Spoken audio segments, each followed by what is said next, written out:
Hey, everybody, and welcome back to another episode of Indie Game Movement, the podcast that talks about the marketing and business of indie games. I'm Andrew Pappas. I'm going to be your host today, and this is episode 283. And it's a special two-part episode mini-series where we're going to be talking about keeping control of your community. And we have a guest that's going to be interviewed for both of these parts. And part one, this episode, is going to be focusing on approaching and adapting to communities. Now, whether you're marketing your first or 50th game, it can be a challenge knowing how to approach and adapt your community to any kind of shift or direction your studio takes with future titles. And depending on how drastic that shift may be, it can get pretty scary. So thankfully, Sarah Makdad of Triband is here to share with us the challenges studios can face when taking their brand and future games in a new direction, and how to make sure your existing community doesn't get left behind or outright revolt. So that's what we're going to be talking about right here today on Indie Game Movement.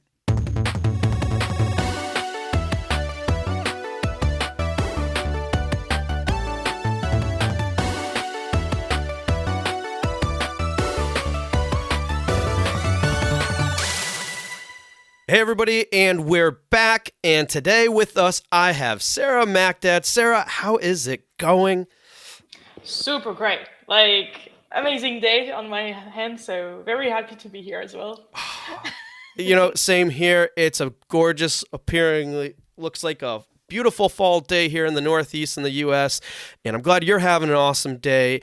And but first, introduce yourself, tell us what you've done, what you're doing now, who you do it for, and then after all that, if you could take a moment and just tell us, when you're not working, what do you do for fun, for hobbies, to kind of unplug a little bit from all the type of stuff that you're doing?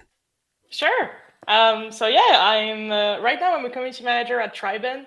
It's an indie studio based in Copenhagen, and we're doing comedy games. I think the most famous is definitely What the Golf, where it's basically a golf game for people who hate golf.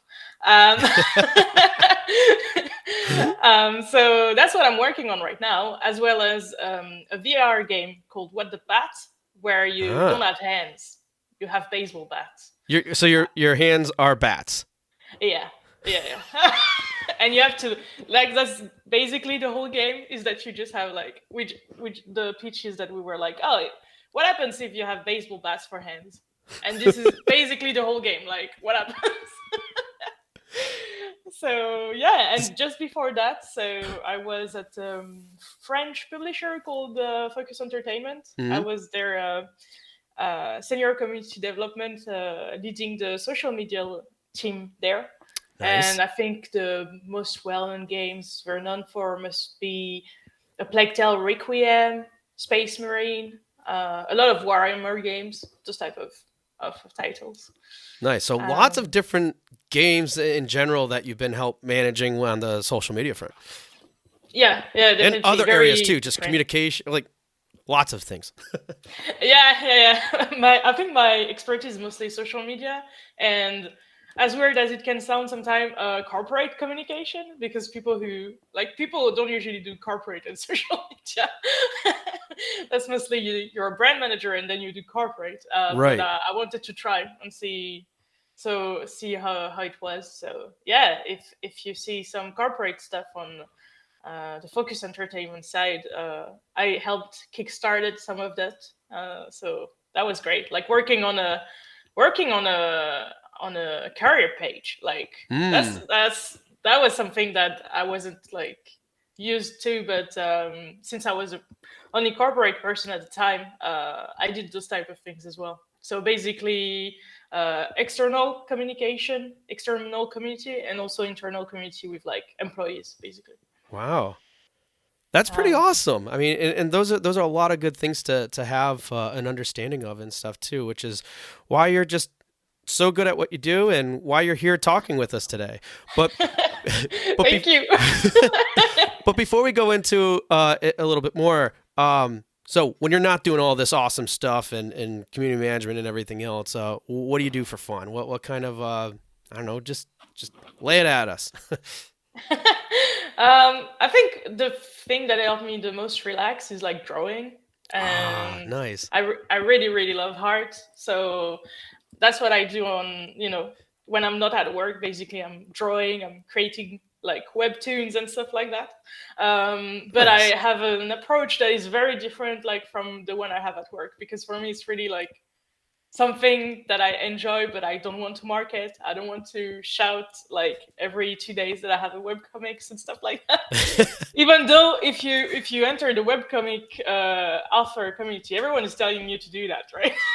But Yep. that doesn't make me relax. That just makes me like go back to the habits I have at work. So for me, it's really like just practicing and doing art. Not so much like selling it or making it a side gig. Yeah. So yeah, and I think what I really really like as well is, might sound weird because I'm not sure it's a hobby, but I really like to just go out and try out new restaurant and new things to eat. But I'm not sure that's a hobby. No, that is definitely a thing. I think if we're categorizing you in a group here, that could be considered as a foodie, maybe. I don't know. I'm not trying to label you here. I don't really know enough about that term, honestly, but that's what maybe I would interpret as a foodie to be. But no, that is definitely a thing, especially now when you can, right? In most places, at least. Yeah. So, and anything that comes out that you really liked recently, at least? You mean when going out for food? Yeah. Yeah, actually, I went to. So I'm based in Paris, France, and I went to like a Chinese tea shop that had like a whole like menu designed around like matcha, and that's not like I've never had matcha much growing up. Oh, you haven't? Oh, okay. And like I discovered it while living in Paris. Like that wasn't a thing before when I was in the countryside. So that was crazy. Like everything was matcha. That was great. I really liked it. I can only imagine. I love matcha and wow. So all right, that's cool. Apparently that is a thing. So and an exciting one, it sounds like. Cool. All right. Well, thank you for sharing a little bit more about yourself in terms of like what you do outside of work and to unplug. But now we want to go one step further and put you into the Q Box round before we have our big discussion today. And for those of you who aren't familiar, the Q Box round is just simply a series of random questions I prepared here for Sarah. So Sarah, are you ready for the Q Box round? Let's go. All right. What's your favorite beverage? Hot chocolate. Hot chocolate. That is my wife's favorite beverage too. Awesome. And if you could have any kind of superpower, what would it be? I think I'd really like to be able to. Okay, so this is a weird superpower, but I'd like to be able to go either very deep in ocean or very high in space, and like just be able to breathe and basically be able to live under like very deep underwater and very like in space. That would be great, like because this is both things that I think everyone is obsessed with, space and like what's in the ocean. But I'm too scared right now because I'm like, what happens? Like if there's a hole in your like if you're an astronaut and like you didn't plan things, no. Like, so for example, like I'm thinking about like I'm seeing all of those things about space tourism. I'm like, oh my god, like even if I ever had the money, like I'd be too stressed, I think. So yeah, I'd ask for that. Okay, cool. That's a cool one. What was your childhood favorite toy? Oh, it was a very simple like dog plush that my parents got me. Oh. What's something that most people don't know about you? I think most people actually don't know that I draw because that's not something I share with people. I only share it with my close friends, and I think like, yeah, I never talk about it at work or anything like that. So cool. All right, and last but not least, What game are you playing now? Okay, I'm playing 2 games right now. Uh-oh. That's okay. You can say both of them. Okay. So I've started Disney Dreamlight because I saw that everyone was talking about it on the internet. So I had to give it a go. Especially since I saw a lot of people saying that it was better than Animal Crossing, and I was like, "What?" Oh, okay. Yep. Yeah. So I actually gave it a go, and it's pretty fun. I really liked it. Uh, it's uh, it's definitely, I think, the experience you want to give to someone who's obsessed with Disney. Like Hmm. if you have anyone in your family who loves Mickey or like Disney princess, this is like the perfect game for them. Because this it's literally all Disney. Like Tom Nook is like not Tom Nook, that is not there anymore. Is replaced by other Disney character. Like it's the same mechanics but with Disney characters basically. Oh, okay. Wow, that Um, sounds interesting. Definitely a game for Disney fans. Yeah, yeah, definitely. And the other one is a game called I was an exo colonist teenager, and it's like Oh, okay. basically Yep. a narrative game with card battle features. Mm-hmm. And what's very very interesting in this game for me is that basically um, every time you play, so the play, it's basically you play until you die at certain points, Ah. and every time you play again, it's a bit like, I wouldn't say it's a roguelike, but it has the same idea of like you still keep your memories and you can use your Oh. experiences from other lives Yep. to create a new experience. So that's very cool. I really like this type of games. Okay, so you can like kind of start over, but you start over with your like achievement or like you said, experiences and things and Yeah, knowledge and things like that. yeah. Cool. Nice. Those I think I've seen that recently, so I'll definitely have to check that out now. So Oh yeah, I totally recommend it. If you're looking for a new game to play, like this one is crazy. excellent. Well, really appreciate you sharing a little bit more about yourself in the Q box round. But now we're gonna get right into the discussion for a part of our two-part series here that you're helping us out with or just contributing to, which is keeping control of your brand's community. And as I mentioned in the intro, folks, this is part one where Sarah's going to be sharing with us about approaching and adapting to communities. So, why don't the kickoff question I have here, because I know I think it will give everybody some context to what we're going to be talking about here too, a little bit more, is whether you're just starting out with your first game or your studio has a few titles under your belt, would you say it's important to consider or know what your brand's general audience consists of? And I'm Oh talking yeah. very, very broadly here because, again, different titles might mean different types of communities, but how important is it to think forward about your brand's audience? Uh, to me, at least, it's definitely super important. As someone who's been working on like very indie wholesome game, but also on like FPS war game and like action adventure, like the expectation of like people that are going to come into your community that are going to farm it are not exactly the same. Hmm. Their habits also are not exactly the same, and even the way they talk, like I think for any CM out there who has to work with like very very different communities with audiences that didn't have the same profile at all, the online codes and vocabulary is not the same. Hmm.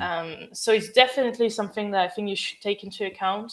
Um, and if you're not the only person in the marketing team, if you have a few colleagues, so definitely something that you should discuss with them as well, because it's going to help you basically envision and be able to see things coming way more easily if you know that, for example, um, let's say in that type of community, that this type of community activation works better than the others. It's very important, and also talking to people who are already in charge of communities out there that are a bit like that are close to your own brand. I think it's very very important.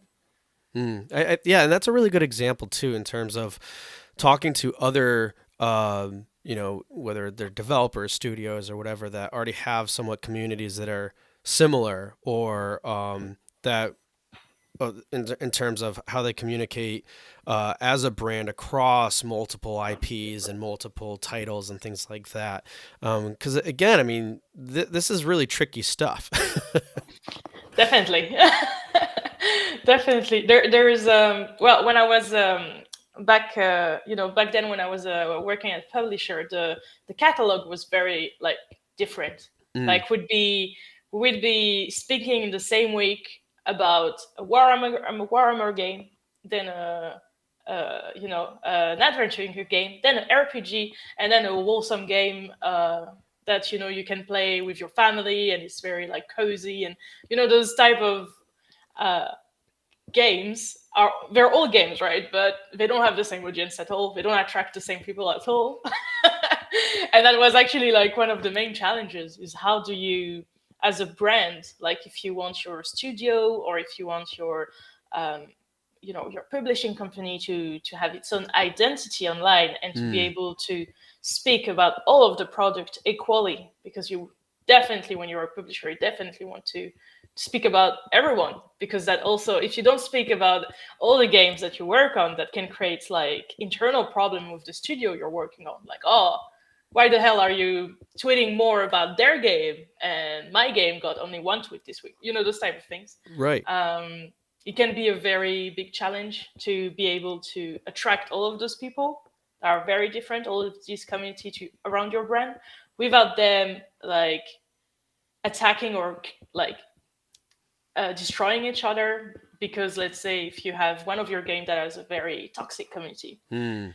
this might happen. So it's definitely a challenge. Like I'm very very impressed by everyone out there who's able, like all those people, all the social media manager and all those community leads that are working on very very different games and they're still like able to keep everything together. It's like very impressive. No, it definitely is. I mean, because I can just only imagine some of the stresses that come out of this type of stuff. But that's going to be a different conversation. I know, getting into the stresses of stuff. Little hint there, guys. But anyways, I want to go into and discuss things a little bit more about how to approach these different type of communities. And when I'm saying different type of community, it's more of like essentially different types of audiences that these games or whatever may have, whether you have 2 or 5 or lots of more, lots of more. So you, clearly, you'll have probably some type of clear direction on who your audience is, um, or who it was at least for your first title. But for your next project or next projects or whatever, let's say if it's drastically different from your previous game, Yeah. where do you start when approaching and growing this new community?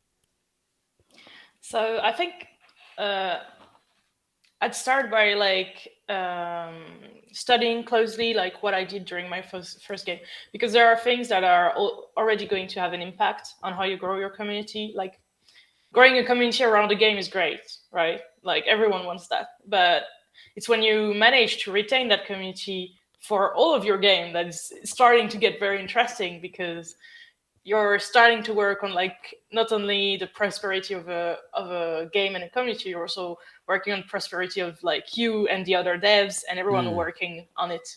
So I would already like ask myself some question, like for my first game, did I create page dedicated to the game, to the product, then I created a different page for, let's say, my studio, and a different page for the publisher? Or is everything put together, or is everything put under the devs, the studio making the game?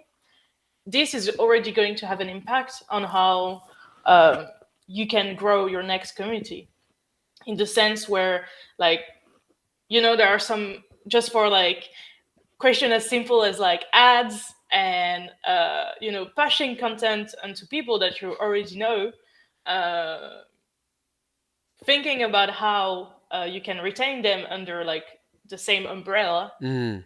is already interesting. But if let's say, if let's say you are working on a very, very cozy farming sims with little animals and everything is cute, and then you plan on, like, your next game is a war game in the Middle East, FPS. Yep. Okay. This is going to be a big jump. Like this, like, I want to emphasize that this is like not like something that you can just go, everything's going to be all right. uh, no, because there are people out there who are like, I can do whatever I want, you know. But the problem is that, yes, of course you can. But if you want to keep the community from your farming thing and push it into a war game, there are going to be some trouble. So basically, I think the right approach is just to look at your product, look at your games, look at who are like your target audience, the people that you actually have right now in your community. If you have niche, because sometimes you can see niche within communities, like, as weird as it can sound, sometimes they have no direct link with the product. Like when I was on Plague Tale Innocence, there was a lot of K-pop fan. I had no idea why. I couldn't find the link between K-pop fan and like a game around the plague in in France. I couldn't find the link, but apparently there was some. Basically, look at all those people that are already following you. Look at your next game. What's the target audience right now? Who are the new people that you want? Is there like any link between those people that you had and the people that you're going to target, basically? And if not, there are ways to just avoid the problem by, for example, if you have a Discord for your studio, you can always try to have channel dedicated to that game and other channel dedicated to that war game. And this way, the communities are not going to like start attacking each other. But you have to be sure that, for example, the moment someone enters into your Discord, they have to just like tick a box about the games that they want to actually, discuss with other players there. And that's all. Like, you have to make it very, very easy for people, so that we actually had this problem at some point when we started like back at my last job, when we started having a lot of communities and a lot of games, is that there are communities out there that they don't work together. Like, they don't work well. Like, you don't want to put them all in the same Discord server, just because their toxicity is probably going to rise if you didn't take care of it. But also, like, just someone who's into like very cute stuff, they don't really want to see the same memes as someone who's into like FPS game. Yes. Like, it's not the same codes, and it's not the same online culture. So yeah, definitely something important to keep in mind if you want your gaming catalog to be like super different. Yeah. But I don't think I've ever seen anyone do that yet. I don't think I've ever seen someone be like, my first game is a farming sim, and my second game is actually like a war game FPS in the Middle East. But maybe there's someone out there, and if there is, I really want to speak to their CM, because this is crazy. I really want to learn like more about them. I'm glad you provided this extreme example here, because I have a lot of like follow-up questions here on a few things, and you revealed some stuff too that I was hoping you would. For example, let's see, I have three main things here. Earlier on, you mentioned about like properties, and I'm speaking properties in terms of like, let's say, different social media platforms, your website, whatever the case may be. And you let in essentially with like, oh, do you want it under one umbrella, or maybe separate entities that still obviously are part of that umbrella, just not maybe in a public entity facing type thing. So on the property side, it's funny because a lot of the people that I've worked with, or even people I talk to, when they're asking about, hey, should we have separate websites for everything? I always, generally speaking, I'm like, put it all under one. It's your studio, put all the games under there. Because I look at that from, the managing perspective of managing all these assets now, to also like, how does everything contribute to the brand and everything else?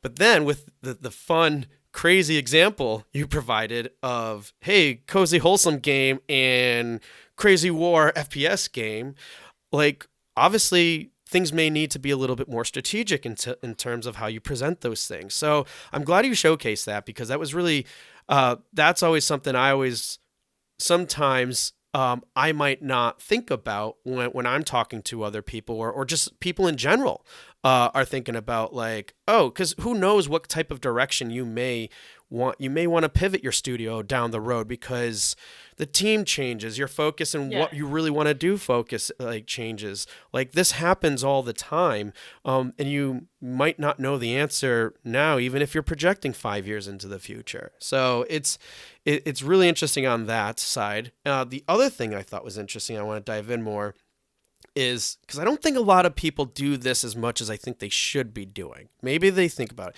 but when you mentioned finding the link in terms of, or if there's a link between these different audiences, so like I know you provided some examples, but like, what else do you think you could find out from kind of like discovering that link? The link being like, hey, look, this audience likes this, this, and this. And then you go, this audience likes these 5 things. And you're like, oh, wait, they both like this. Like, when you find out what that initial link is, what's a good way to kind of dive in a little bit further to see if you can kind of maybe blend these communities as much as possible, if it's possible? Yeah, definitely. I think something that I found very useful on my side was like social monitoring. Like, it's something that takes a long time, and you have to buy tools for it. But it was quite interesting to just like type keywords and see who are the people tweeting about, let's say, Plague Tale. Okay. Who are the people posting about Plague Tale every week? Who are they? And I discovered very quickly that most of the people who are tweeting a lot about Plague Tale are people who are very creative. Most of them are virtual photography artists. And basically, there's a big part of the community work that was done by me, but also by, like, organically by those virtual photography artists who would post every week about Amicia in Plague Tale, new screenshots, and share it with their communities. So that was quite interesting, right? You see that there's like a link between a game that, of course, people can be like, oh, it's a serious game about plague, but it's also a very visual game. Like, I think one of the very strong point and the strong skill at like Asobo Studio is how their game looks, right? It's like crazy. Just looking at Microsoft Flight, I was like, what the hell? What the hell, guys? This is like amazing. So basically, social monitoring enables you to weirdly kind of stalk people who are talking about you, be it press, like be it anyone, right, that is talking about you on the internet. So I'd advise anyone to just like, if the community is already established, like for example that farming sim game, who are the people tweeting about it? I'm assuming right away that it's going to be like more cozy gamer vibe, but right. Maybe you're going to discover down the road that it's not just them. For example, our Spaceship Breaker weirdly had a lot of people who were like furries following it and creating fan art around it. And I was like, oh, that's a link that I wouldn't have guessed looking at the game. Like, there are things out there that you really can't guess who's going to pick up the game and be like, this is incredible, and I'm going to share it with my online communities. Right. And I think that's a good point too, because like, as you were saying some of these things and other things, and in my head, I'm like, oh, I some little strategies I do, like for example, is I'll just, if a game is, well, if you have a game that's similar to another game that's popular, I'll do some just basic Google searches and see what Google shows in terms of people who search for this also search for this, right? Yeah. Now that's a very high level general thing. Games from the same publisher don't count, by the way, if you're doing this type of research.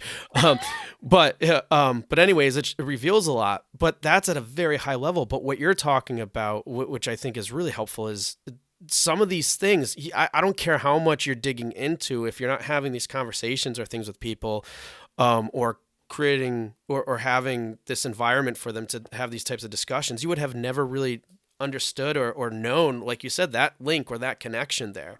And that is so revealing and so helpful to better know how to, hey, what's a good way I can either communicate directly to now this potential audience, or how is it now I can find this kind of like common ground in terms of how my brand as a whole, as the studio as a whole, can find that right vein, if you will, to communicate with everybody across the different IPs and things like that. Yeah, definitely. I think this is going to be like the friction point, like the in terms of like it's communication with all of those people that are very different, and being sure that like you include everyone that like no matter who they are, when they look at your online presences, they feel like they're part of the community. There's no tension where they feel like they can't be part of it. And this is easier said than done for some games out there that, for example, I worked on a war game, and I didn't feel welcome.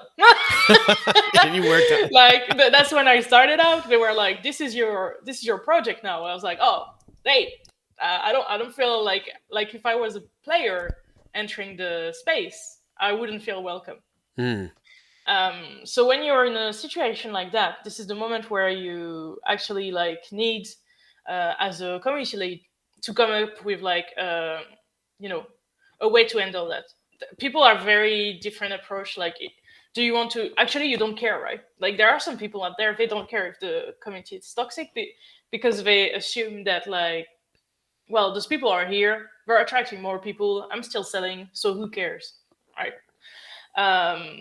And there are other people, I tend to side more with them, but of course it depends on the project, who are like, oh, of course this toxic community, they're so loud, you feel like there's like thousands of them when really there's 100 of them. Yep.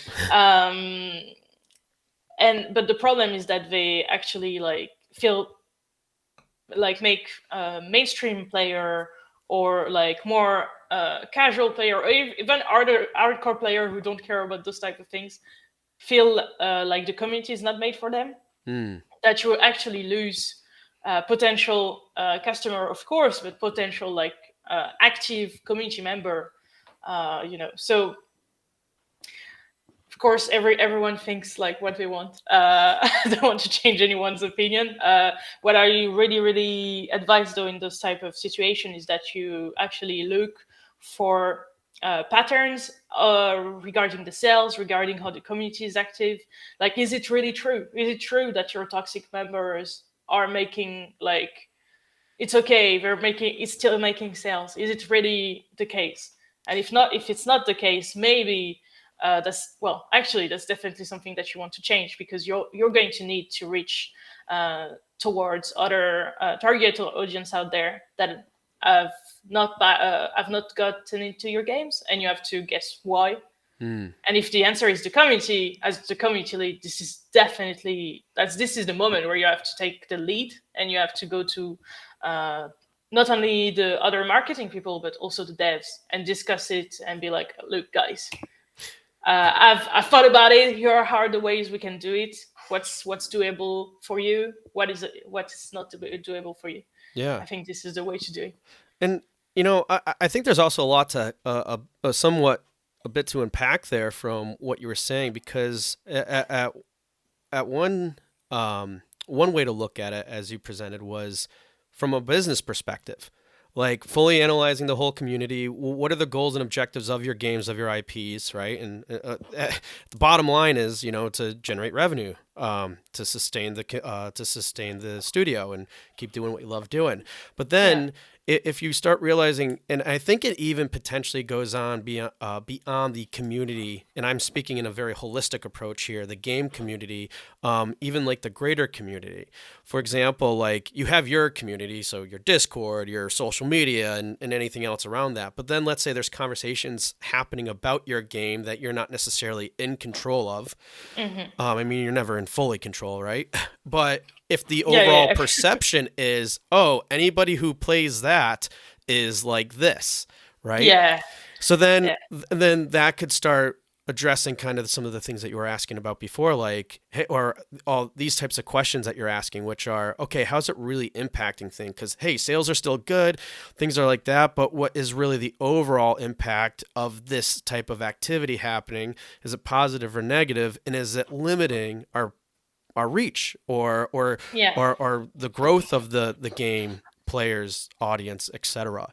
And I think those are, I mean, obviously not everybody's in that position to kind of have those conversations, but if you are, I mean, it's one of those things. It's like it's very easy to kind of let it get away from you before it's like too late.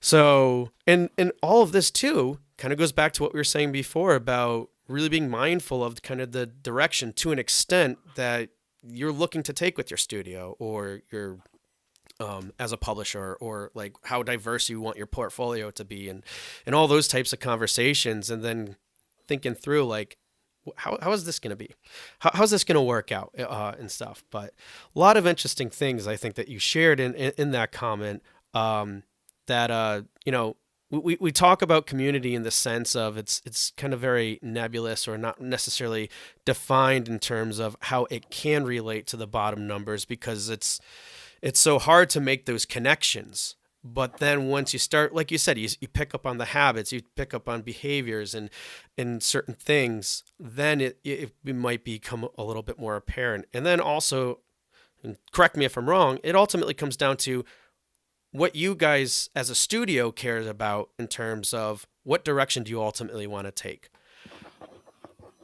Yeah, definitely. I think I know a lot of people like see community as like the the thing that comes after everything, basically, like the Yeah. end of the. But really, I really feel like yes, it's the case. You often like communities, like you kickstart your community activation when you're near launch, right? But I really think like community should always be seen as something that support everything that comes before it, including like high-end marketing planning, marketing pillars, target audience. It really needs to be connected to the rest of it. Um, because ultimately, as you said, the community is going to. What's interesting about community is that, like, people out there take your game and they create something, like they create something new about it. That's what I really like, Yeah. is that the devs for a very long time are going to be like, "This is my baby," and I'm working on my Yep. baby. And then the marketing people are going to take the baby and put it out there, and people are going to be like, "No, that's my baby." That's the magic of like. Or they do Social. something and then and they're like, you made my baby look ugly. Yeah, sometimes that happens. But yeah, basically, I like that about like I was in social media as well and community for other products that weren't like games, and I stayed in games because I really like this aspect that um, the community work is incredibly strong in games, Mm. and it can have direct impact on how people perceive the game, on how general public perceive the player of the game, on even how the studio is perceived. Like, it's such a big deal in games, and I really think like if you can, if you're like a community lead or a social media manager, uh, try to always like stay in touch as much as you can with the dev teams, like the production teams, with your marketing teams, and your community. You have to be like the person who's in the middle and looking, like, having a lot of things thrown at you and trying to make it the best for everyone, because really, as a community person, you don't want your community to be upset, but you also don't want your dev to be upset. Right. What that's your colleagues. So yeah, it's all about like listening to everyone, taking in the information, and making the most of it with the time that you have, with the human resources that you have as well. um, yeah, I'm very passionate about it, so I can speak about it for Yeah, hours. no, it's no, all interesting points, because ultimately it comes down to how do you keep that that control in terms of your consistent communication. Yeah, marketing is always marketing, or your just your game's hook as a whole is always going to be, or even let's say your studio's mission is always going to be easy to communicate and be consistent because you have the most control there. But whether it's directly your community or the greater community that is talking about this product, that's where it's like, that's where you don't have that control, and making sure keeping, like you said, as especially as a community manager or someone that has that similar type of role, to really keep a pulse on things, so that way that hook, that messaging is consistent across all things. Because again, I mean, obviously you're not going to have 100% control, but whatever you can do to keep it in your favor on that front, I think it's just going to make sure that everybody's happy in the end. So lots of cool stuff. All right. We talked a lot about kind of like how to approach these things. Now, I want to get a little bit into adapting, because again, we're talking about some of the things we're talking about here is really significant and big changes. And obviously, for the sake of the discussion and as an example, that's why we're kind of focusing on that front. But no matter how you slice it, you're going to have to still make some changes and adapting if you're getting into different games and stuff. Yeah. So one thing I'm curious, and I think we talked a little bit, but I would like to go on a little bit more. Like, what are some good ways to adapt when thinking more strategically overall, like across your entire community? And I'm talking about like, social media channels, Discord channels. I know you provided some examples with Discord, but what are some good ways to kind of address it? Because I can imagine it can be very overwhelming once you start realizing like, oh, we might need to change a lot. Yeah, definitely. I think what's good to take into account is, for example, the specificities of each like platform you're on. Let's say if your aim is to grow extremely big on TikTok, you're not going to have the same approach as like trying to grow big on Twitter. That's not the same thing, just because of how the algorithm work and how people use TikTok. Like, people tend to stay way more on their For You page than actually on the their subscription, like looking at what the people they follow post. So just through that, there's going to be like things that you're going to see that are going to make sense the more you study them. For example, that on TikTok, you're going to be aware that things that you post are not necessarily going to be pushed towards your followers. They're also going to be pushed towards like a wider audience that could be potentially interested in your product. So that's the type of like features and specificities of like just the tools that you're using that you have to keep in mind when you're working on your like strategy, your overall strategy of like, let's say, your studio that is going to make so many different games in the years to come.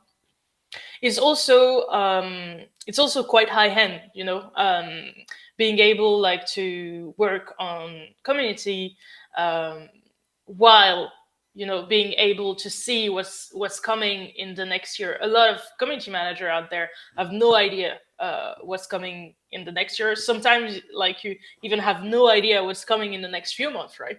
Yeah. Like Yep. So it's definitely a tension point that here I think it's more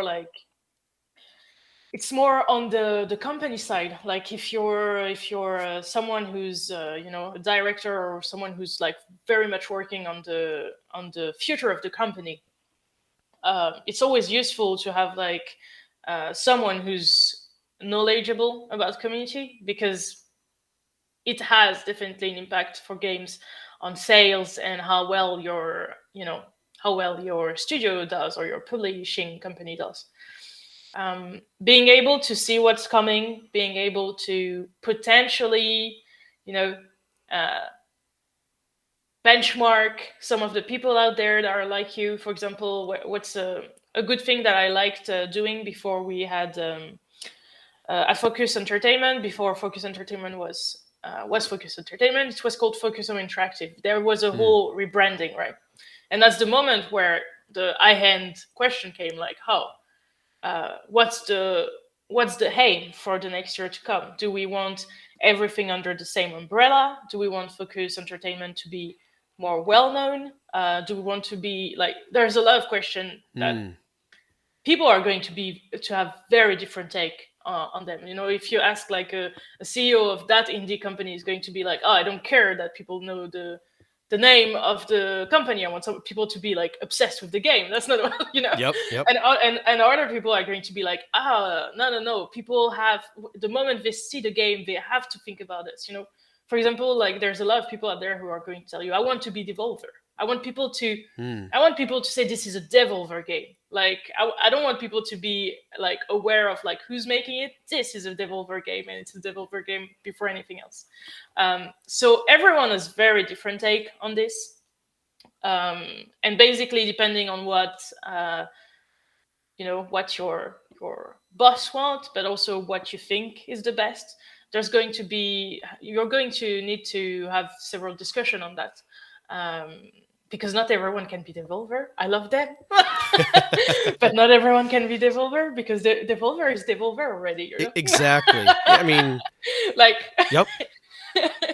So yeah, it's definitely the moment where a community, and that's also why at the time I had like this one fit in social media and community, one fit in marketing, one fit in corporate, is because it was the moment where like we needed to think about all of these aspects put together for the future of the company. So if, let's say, you're in a studio who's going to publish, you're already aware that you're going to publish like 3 games in the upcoming few years, and they're all super different. If you can, what I would advise is to be able to, work your target audience, to be able to look for the habits of the people, of the player that seems to be in this type of community already, to be able to approach social media manager from this community, but also to be able to approach the other brands that are going to be similar to what you're going to put out there. What I mean by that is that it's way easier to enter a space that you've never been to before, when you already know the people and when you already know their codes and how they talk and how it works. So keep that in mind, while keeping in mind what are the codes of my current community, of my current game. Are there things clashing between those two? If there are things clashing, the best is to avoid them, or use them to make funny jokes, make things that are going to push people to stop when they're scrolling down their timeline. And I think it's basically the way I would do it. I would approach it is to just keep in mind what are the habits of the different people, where they are. Is there a way you can already find them, like even before your announcement? It's useful to go find those people and like just observe what works, what doesn't work.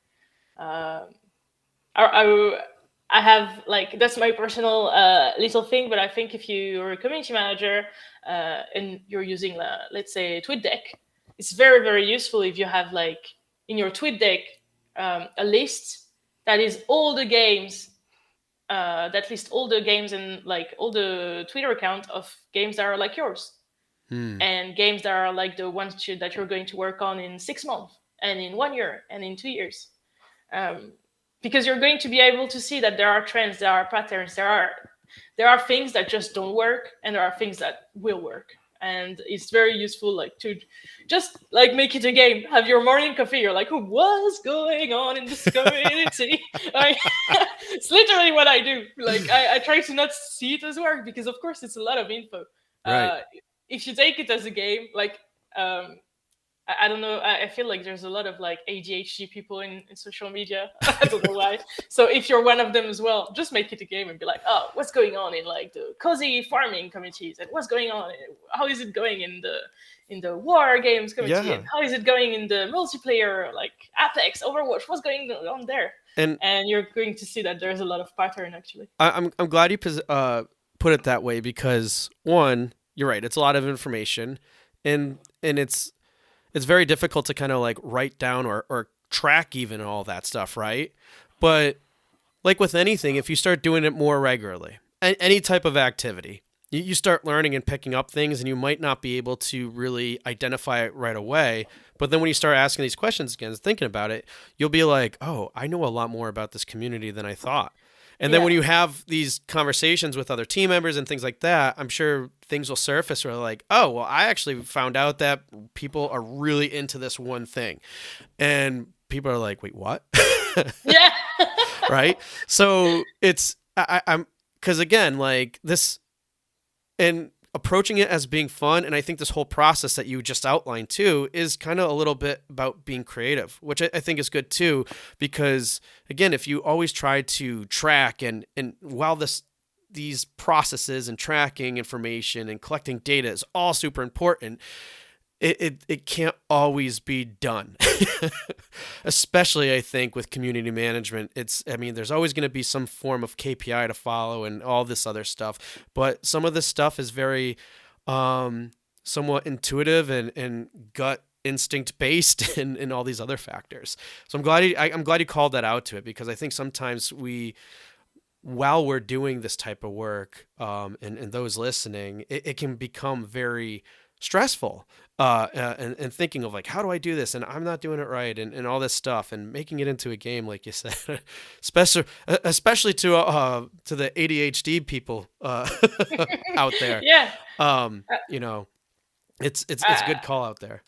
Yeah, I think I think actually, a lot of like social media lead and community lead tend to very much compare themselves when they benchmark to other people. Yeah. I think it's the danger, or like even like having like sometimes I've had people come to me and be like, oh, this game that we haven't announced yet, right? And we don't have much budget on it. I want you to make it go viral by next week. Yeah.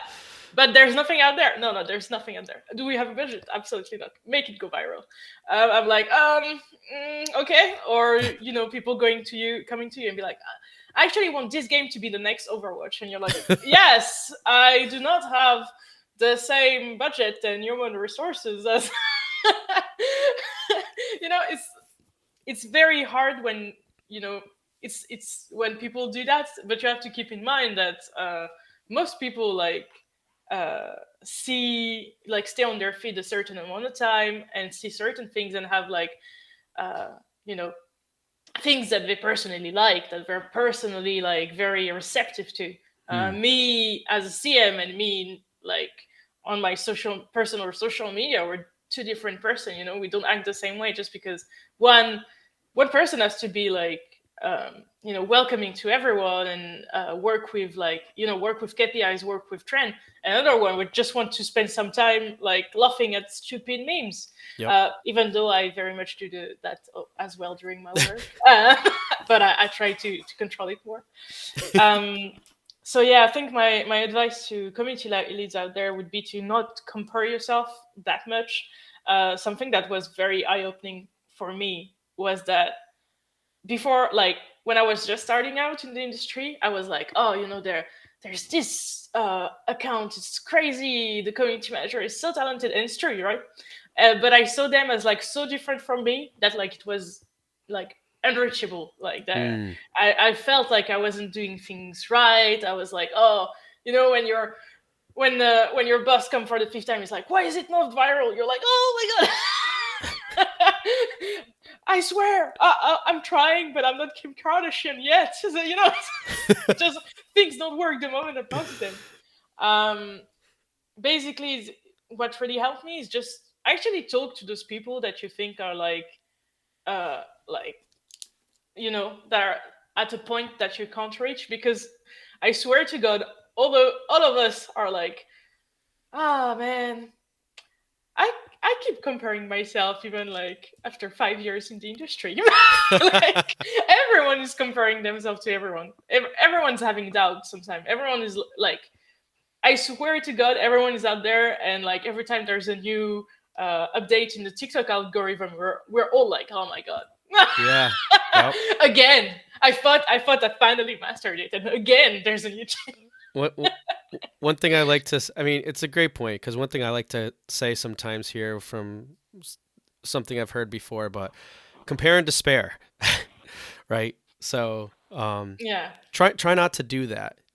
Compare to, I would say, learn, but not to despair. Yeah, I very much agree. All right, so one more question here before we close, because this is something I think is important and more on the level of, let's say, a less drastic change between Yeah. projects. So let's say something a little bit different, but in terms of what your company, what your studio brand represents, still kind of encompassing of this different IP, but it's a little bit, but still under the realm of things. Like, we want to build creative worlds for people to explore. That could be their their slogan for the studio or something. And Yeah. obviously that can be pretty diverse in types of projects that could fit under that, right? Just a very simple example there. So considering that you're working on a different IP, bit different from the other one, but still within the realm of what your studio represents, as you're working on this new thing and building up the community, are there any signs that you could pick up from community members that may convey or even indicate that adapting your approach is necessary? Definitely. I think something that is interesting, if you're, let's say, if you're, let's give a concrete example. If you're on Twitter, and let's say you're starting to post about those different games, if you notice that there's one that is very much not doing as well as the other, that's already like a sign. Okay. Like, if, let's say, they've been announced at the same time, or they have the, like, comparatively they have the same amount of player, this is a sign that, like, actually you have player out there, but you haven't found a way to reach them yet. So what I would advise is to actually like take this and make it your new goal. Like, where are those players that are playing my game? Wherever and not following me. Who are they following? Where are they? Look for them. I will find you. Exactly. I feel like most of my job is being a stalker. You stalk people on social media, like monitoring. You start talking to people, like, Not lurker, in a folks. very- Stalker. Anyway, that was a joke, by the way. I know. Please, Sarah is definitely not a stalker, guys. Okay. So. No, I'm not.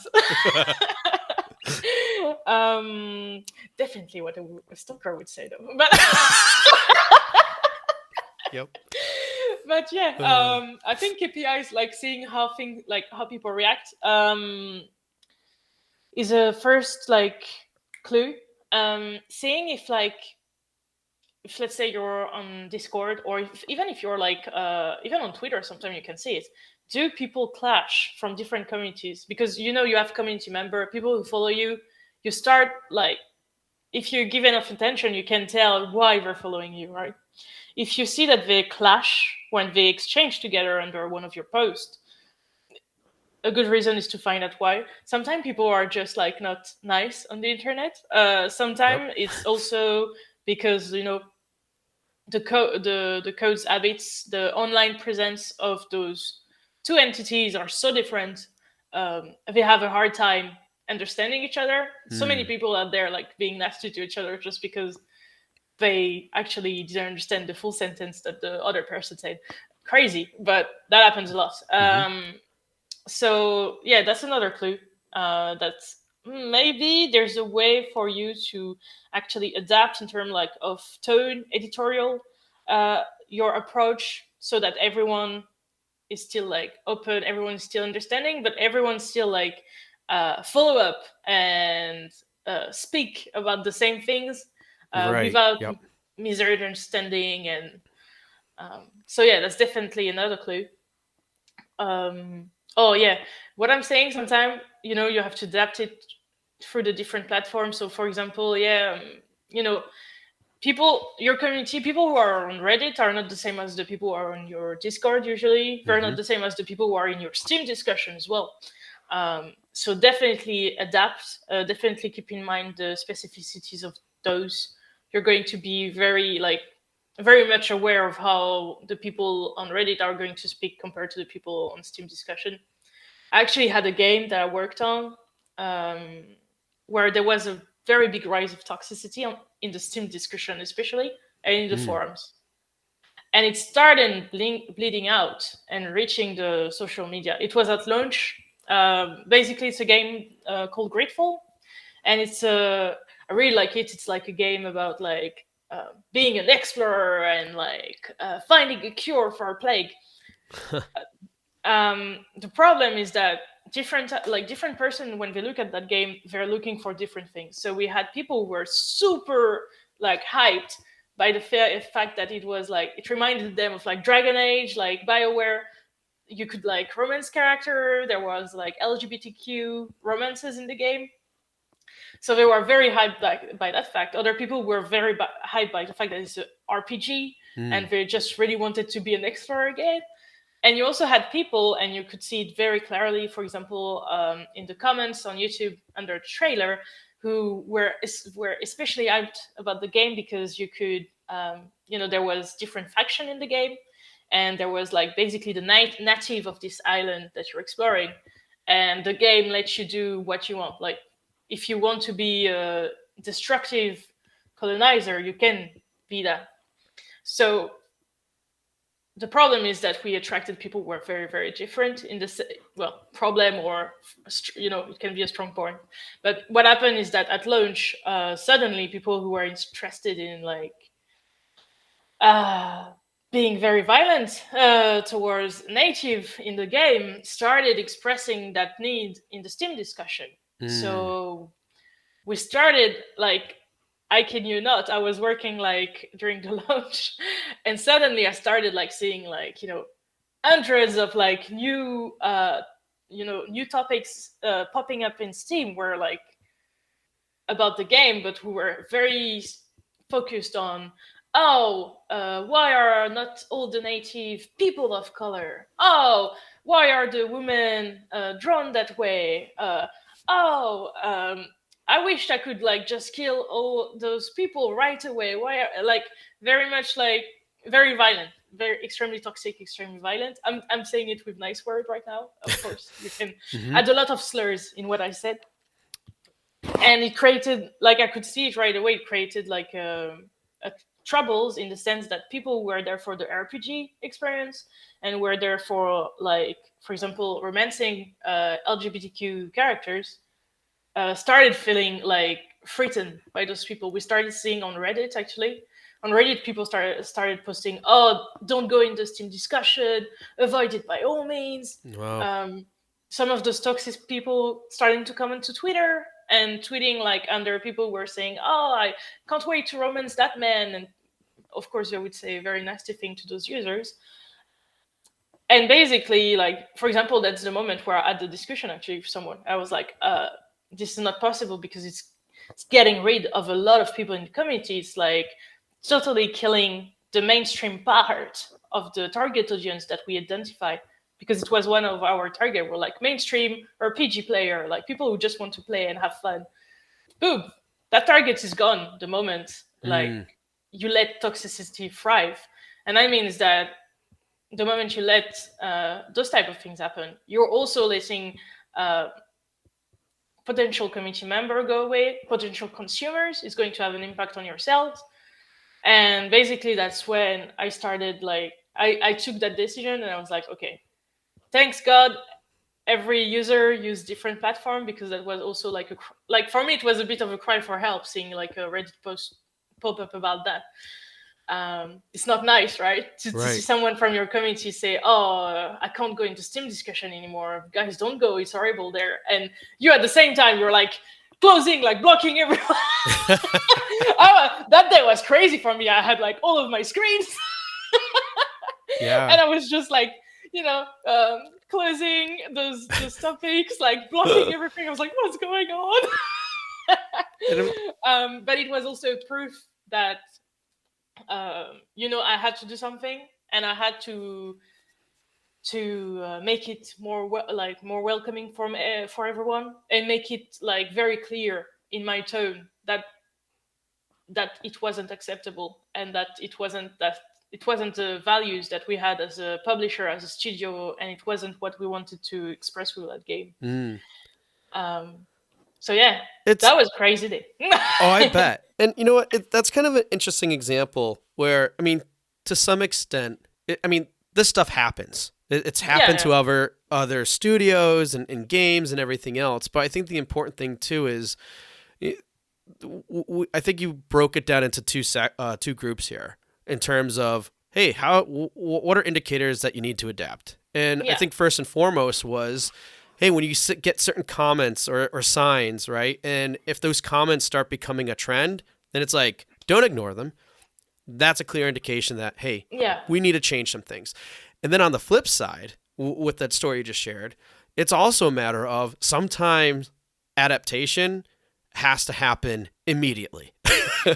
Yes. and Yeah. and it's funny, and that's why, and it's kind of a unnecessary, what's the word I'm trying to find here? But I mean, it just happens sometimes where everybody's on the same page, you're communicating the game the same well, and maybe communication could have been a little bit different up prior to, but then once it's revealed in terms of how these audience now are actually clashing, then it's more of a matter of adapting in terms of, okay, more specific to a community, but still kind of, let's say it's a broad community, and within that broad community there might be sub communities or sub audiences. Then it's a quick decision in terms of, okay, now we have to really focus a little bit more on this, because yeah, great, this game is broad, it really encompasses a lot of different groups and people and everything else, but then at the core, when those things reveal themselves, it's really making that adaptation. It's like, okay, what's the core community the core Yeah. audience we need to focus on, and kind of make that call. And then it might even be, which stinks when this happens, but then it's like, okay, all the messaging we were saying before, now it has to be 10 times more focused, right? And those Yeah, things happen. definitely. But again, adaptation there is, and that's a big indicator. And it was a great example of what you shared, because it gives us, I think, decent insight, because of some of these things, you just gotta act, unfortunately, and Yeah. not think too much about it. But at least it gives people a sense and idea of like, okay, this is one way that you can help resolve when these types of problems start happening, and why don't ignore these things. When you see these signs and stuff, don't be like, Yeah. oh, I'll brush over, because in some cases, sure, eventually it's gonna go away. It's just a matter of how long that stroke of the brush, in terms of, is it a few days from now or is it a year? And by that point, well, there goes the shelf life of your game potentially. So don't ignore it. Yeah, definitely. Cool. All right. Well, we're here on time. Really loved our discussion. I feel like we could talk like ages about Yeah. these things, but so much, so much helpful insight. But just to kind of wrap things up here, what would you say are some, like, either tips or suggestions you would give to studios or devs that are, trying to keep control of their communities, especially when it deals with, approaching and adapting to different communities with like new titles or games that they're coming out with? So I think my first advice would be to be aware of your own goal, like as a studio, as a company. Like, what do you actually want to do? How do you actually see yourself in a few years? And what's like the dream community you would like to have, right? Because by communicating those type of goals with your social media teams, they're going to be able to adapt the best way they can in order to reach those goals that you've shared with them. So definitely be aware of what you want, what you don't want is also very like interesting to point out. And just like be very transparent about your values, about the type of like games and the type of studios out there that when you see their online presence, their public like aura, like that you really like, because this is also going to be able to point your social media team like to the type of things that you actually enjoyed and that you'd like to potentially be.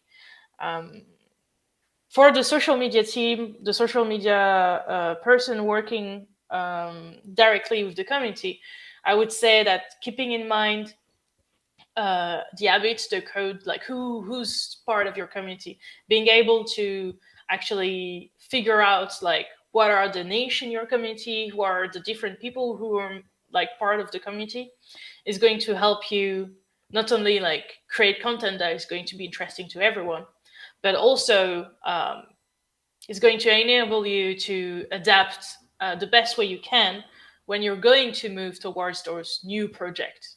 And also the benchmark part. So either if you want to do it like every day in front of coffee, or you actually like want to do it like once and for all, and looking at your like other games out there that looks like the games you're going to publish. I think what's very interesting is to just like look at the habits of those online communities that are probably going to be similar to the one you're going to nurture, and see if there's any link with the people you already have like following you and supporting you, and basically try to see the link, the points, like the subject where you can definitely go, and it's going to be entertaining to everyone, and it's going to be even like entertaining to new people that you're going to bring back into your community. And just another tips that I think is very interesting is like definitely like speak to other social media community manager out there. This is going to be very interesting for you. Reach out to people who have like communities similar to yours, but also people who have like very different communities, because you're going to see that everyone works a different way. We're all very similar in our core values and in the habits or in the tool we use, but we all have like different, like even different job desk or even different titles. Two community manager out there don't have the same job desk and the same mission, as weird as it can sound. But basically, like try to learn from your peers and be very open and transparent about the challenge you face, because probably they face them or they're facing them. And I really think that by sharing with people who are in social media, you can actually learn a lot for your own social media work. Awesome. Very good, helpful tips there. And definitely appreciate you sharing them with us, because I think they're going to be extremely beneficial for anyone out there who's looking to kind of, make these types of shifts as they move forward and trying to do their best to keep control of it all. You're going to do it. It's okay. It looks like a lot, like when you see the iceberg coming towards you, but actually, when you break it down, it's okay. Yeah, it's just a few ice cubes, right? Yeah. Well, Sarah, thanks so much for being on the show. But before we part, if you could, what's a good way that people can maybe reach out to you? How can people find out more about Triband and the types of games that you guys got going on? Please share us any links or places that people can find out more. Yes, definitely. Well, if you want to find out about comedy games and try to live with bats as hands, I definitely suggest going to, like, we're on Twitter. Our @ is like @TribandTweets, and we're also actually on TikTok. We're very active on TikTok, and you can find us by looking like in search bar "What the Games." We have a What the Games universe, so what the golf, what the bat. And if you want to reach out to me, feel free. I'm the most active on Twitter. My @ is Makdad Sarah. But feel free to just as well shoot me an email. It's available on my website, which is literally sarahmakdad.com, because I'm very lazy. Okay. Oh, it's good. And also, I'm sure it's free. This is true. Awesome. Well, we'll make sure that those are also provided in the show notes for all of you to check out and visit. And again, Sarah, it was such a pleasure for you being here with us today and sharing everything that you did. So, thank you. It was awesome. Hey everyone, thank you for listening to another episode of Indie Game Movement. I'm Andrew Pappas, your host, and the show's producer is Mustafa Price. If you enjoy and value the show's content, you can support us even more by going to Patreon and visiting www.patreon.com/IGM podcast and select the tier that best suits your needs. Show notes for this episode can be found by visiting rengenmarketing.com, the number episode of the show. Rengen Marketing is a consulting marketing company that helps indie devs with their marketing efforts. Whether you need guidance with your game's marketing strategy or could use a free marketing plan template, then please visit www.rengenmarketing.com and take action. A special thanks to Dakota Saw for Season 2's opening theme and Melissa Gellis for the new logo design. And as always, thanks for being such great listeners, and we'll see you next time on Indie Game Movement.